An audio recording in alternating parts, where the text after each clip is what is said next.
The possession of a huge naval force enabled the Chinese to maintain control over trade in the Indian Ocean. China was a naval power capable of extending its activity and influence from the eastern sea routes as far as the shores of East Africa.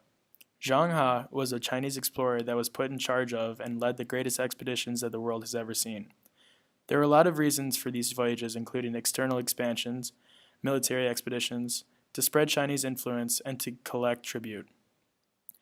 Economic gains can be related to external trade to bring prosperity to the royal treasury as well as the people inside the country.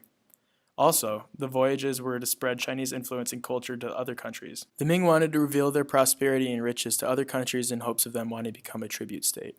The military aspect included hunting and eliminating the anti-Ming elements in the area and maintaining an advantage over the possible influence in the north. Zheng He was actually born with the name Ma He to a Muslim family in southwest China. He was captured by Ming soldiers at 10 years old and was sent to the capital to be trained in military ways.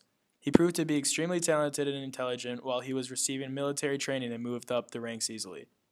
When the emperor needed a trustworthy ambassador who was familiar with the ways of the south to explore the western oceans, naturally, he chose Ma He, whom renamed Zhang. Between 1405 and 1433, Zheng He led 7 expeditions and traveled to ports in more than 30 countries. On each voyage, he had a fleet of many ships, men, and even treasure ships which were designed to carry traded goods as well as gifts from tribute states. On each voyage, he had a fleet of 100 to 300 ships, of which 40 to 60 were huge treasure ships and carried a fleet over 27,000 men. These 7 voyages were the greatest the world has ever seen with the distance they traveled, the length they were at sea, and the technology of the ships and amount of men taken. The Ming Dynasty's naval technology was so advanced that the world had never seen anything like it before.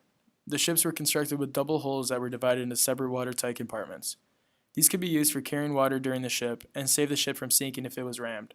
By the 3rd and 4th centuries, the Chinese were building ships with 4 masts, which was 1,000 years before Europe ever did this. By the 8th century, Chinese could build ships that were 200 feet long and capable of carrying 500 men, which were the same size as Columbus' ships, but his voyages were 8 centuries later.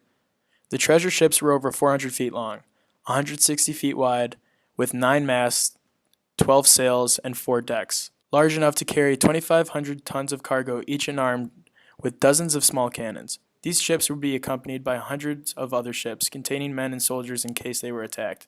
These ships were what helped the Ming Dynasty be so powerful because they could control the seas and trade with other countries across the Indian Ocean. The Ming had the greatest navy in history, which is what made Zheng He's voyages the greatest the world has ever seen.